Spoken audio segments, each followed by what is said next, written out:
What is up, you guys? It is your boy, Phoenix Brenton here, and today we are finally almost at the end of the series with the fourth final team in the league. And again, thank you guys so much for all how decent the series has been. I've been a little disappointed every now and then, but then you have videos like the Steelers and the Jaguars, which have done remarkably well, like 40, 45 views, for example, by the time I've recorded this video. So thank you guys so much for that. I do hope that the series does grow a little bit more next year, though, because if I go look it up right now, I'm going to make this quick and brief. But if I go to my series right now, I should have been going over here, but all right. Anyway, if I go to videos, for example, actually no, let me go to playlist. Let's go here. And let's go to... Oh, it's not going to show me my... Okay, never mind.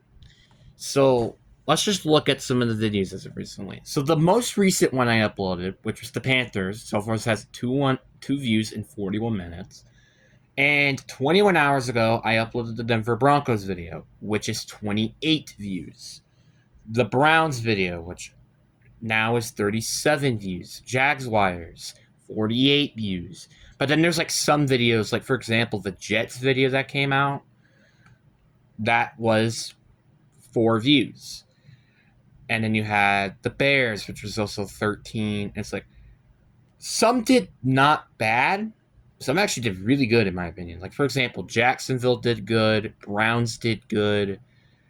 The Steelers did good. But then there's like some, like the Texans, which kind of didn't do as good as I thought it would. And I hope for it to do better. Even the Bucks did good with 32 views. So, and the Chiefs with 8. Like, there are some teams that did not do well at all in terms of videos department. Ravens did good. Like, there were some... I would say if I had to pick an average, it was probably somewhere around in the 20s. Probably somewhere around that range in terms of views per video. I'd say around there. But before I get to today's video, like and subscribe. We're on the road to getting to sub 100. Obviously, I have a playlist which talks about every team in the NFL. And if your favorite team isn't there yet, I haven't probably made the video yet. Anyways, enough said. Let's get into the video. And the Cincinnati Bengals are the definition of half. Like, if I had to pick one team in the league that is like half like good and then half bad, I probably have to pick Cincinnati Bengals. You have one of the best offenses in the league last year with one of the worst defenses last year, and you went 8-9, I think, or 9-8, somewhere around that range. And I expected a down year from the Bengals, I believe, and I did have. And I think I had them going like 10-7 last year or something like that. So, like, not as good as they normally did, and they ended up winning 8-9. And their offseason was not that particularly good. Like, for example, I know people might hate me for this, but I genuinely think T. Higgins was not a good signing at all. People might say, oh, what are you talking about? You need T. Higgins. You need Jamar Chase. It's like, you could have just drafted a receiver for cheap and kept Trey Hendrickson.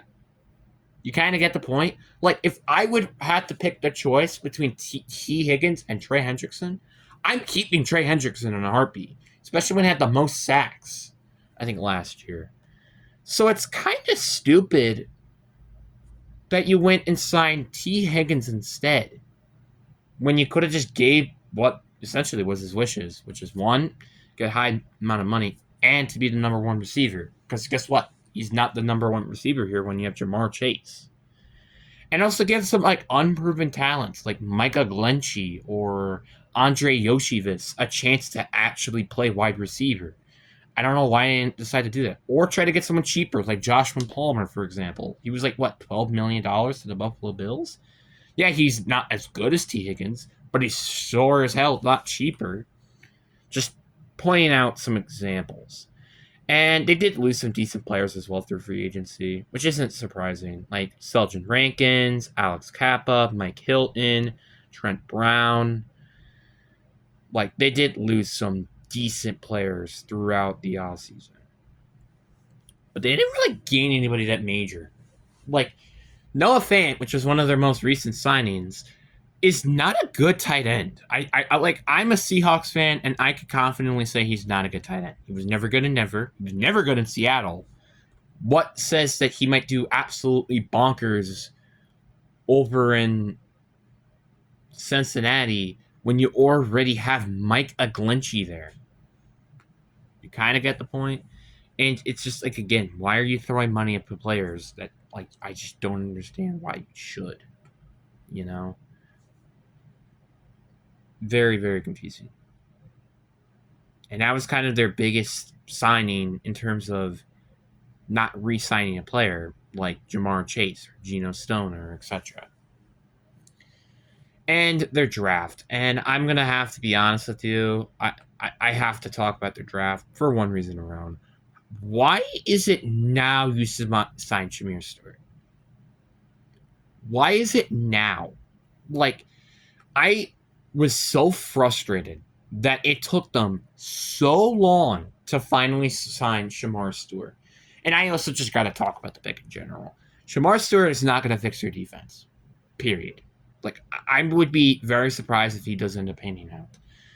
This guy reminds me of Rashawn Gary. You know what's Rashawn Gary? Let's look at Rashawn Gary's stats, right? Let's look here. Rashawn Gary. Let's look at his stats as of recently. Let's look. So, 2024, he had 7.5 sacks. 2023, he had 9 sacks. 2022, he had 6 sacks. 2021, which is the most sacks he's recorded, in 9.5. We're not going to go to 2020 and 2019 because he was more rotational based than that. The most sacks he's given in a year is 9.5 sacks. 9.5. To be fair, 2023, he did very well before he got injured, because I believe he did get injured this year. But that doesn't quite mean anything. Matter of fact, that actually just puts extra concern. And now with his prime years almost being done for, you really question, was this worth the 13th overall pick? And that's kind of what I'm thinking about with Shamar Stewart. Like again, look at Rashawn Gary's ceiling. His ceiling was just a smidge below 10 sacks. Which, yeah, that's great if we're talking about this for like a second round pick or a third round pick. But no, this is a first round pick. That is not a good thing. Matter of fact, that is a pretty not right. He's honestly kind of like a Javion Clowney. Obviously, again, he's not the first overall pick, which is a way more different story if you're the first overall pick doing all that. But you're the 17th overall pick. Like, when I think of first round picks, you're thinking of them as big cornerstone players who can easily fix your team. Shamar Stewart is not going to do that for you. Then they have the rest of the draft, which I did like because they did focus on defense with 2 of some of their next picks. But one thing I do have to question with one of their picks is, why are you drafting Tajay Brooks? Like, why are you drafting a running back? I'm not saying this as like a bad thing. You had so many other positions though in need that you could have focused. Like interior defensive line was one of them. You could have easily focused on that. Corner you could have focused on. Safety you could have focused on. You kind of get the point. I feel like there could have been other positions they could have focused, but instead they went and got a running back instead. You kind of get the point there. So, but now let's look at their depth chart. Like I said, their offense, probably one of the best offenses in the league, if not the best. Joe Burrow at quarterback, arguably one of the best quarterbacks in the league. In my opinion, a top 3 quarterback. Drake Browning and Desmond Ridder, solid backup options. Running backs, Chase Brown and Samadre Pia, very solid. Wide receivers, Jamar Chase, T. Higgins, Andre Yoshivas, very solid receiving core. Actually, probably one of the best receiving cores in the league, honestly. Tight end, solid. You have Noah Fant and Mike Aglinci. Their offensive line is very solid. with I think Dylan Freychild being one of the offensive linemen that they drafted, ended up being a starter. I mean, the interior, it's a little concerning with a rookie, 10 carries, who's not that great, and a Lucas Patrick, who's never been good. And then you have a Marius Mims, who you're hoping to do better this year. Then the defense. To be credit, their secondary isn't bad, but the problem is they don't have anybody that major in the secondary.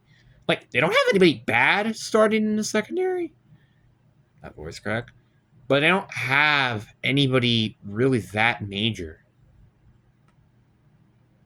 And before you say, oh, Geno Stone, remember that year when he had 7 interceptions? Yeah. He actually almost halved that with 4 last year. But still, very good player. But I don't feel like they don't have like a great or elite player in the secondary. Like I said, they don't have bad players in the secondary, but they definitely don't have good players at the second or great players at the secondary. And their front seven, without Trey Hendrickson, which is going to likely happen, is atrocious. They did obviously sign TJ Slayton, which I forgot to talk about him, but he's not a big addition to this defense. He's a decent addition, but he's not a good addition. Their linebackers are honestly probably very solid now with the 2 new linebackers that they drafted, and Darmus Knight Jr., and they still have Logan Wilson as well. I do think their defense will probably play better than it did last year, but the problem is how good is this defense might play out in long term, and how good will that defensive line play? Because you're kind of hoping that Trey Hendrickson isn't carrying everybody again. And also, one of the worst things for the Bengals is that they play in one of the toughest divisions in football as well, in the AFC North, which honestly could have a chance to be the toughest division in football this year if the Browns just figure out what the heck they're doing at the quarterback position, but that's besides the point. So I think the Bengals' expectations should probably be remarkably low because this team will have a very, very tough schedule heading into the season. So with that out of the way, let's finally get to their floor and their ceiling heading into the 2025 season. And we're going to start off with a loss on the road against the Cleveland Browns.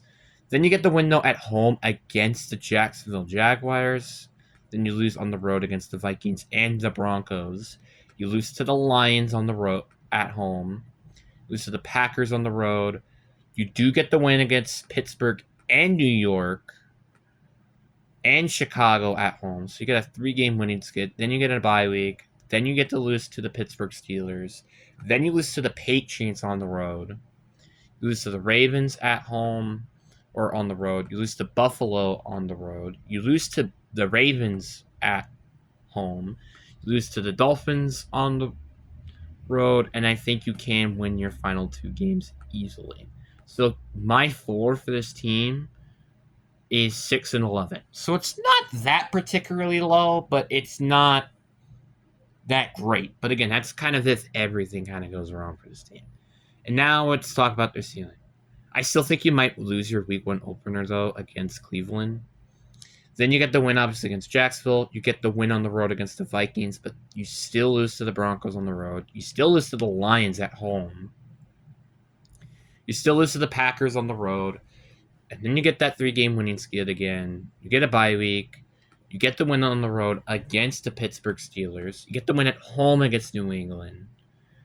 You lose on the road against you still lose on the road against the Baltimore Ravens and the Buffalo Bills, but you get a win at home against the Baltimore Ravens, and you get the win on the road against Miami Dolphins, and then win those 2 games afterwards. So my ceiling for this team, I have 11-6. So I think this team can make a playoff run this year. I just think it kind of have to be like everything goes well for this team to make it to the playoffs. But even then, I just don't see this team winning the division unless the Ravens like completely collapse this year and like Lamar Jackson gets injured or something. So I have very low expectations for this team heading into the 2025 season. Well, I wouldn't say very low, But in terms of like the Bengals for the past few years, maybe it's still kind of like around the same range as I did last year. But anyways, guys, I really do hope you guys enjoyed this video. Peace.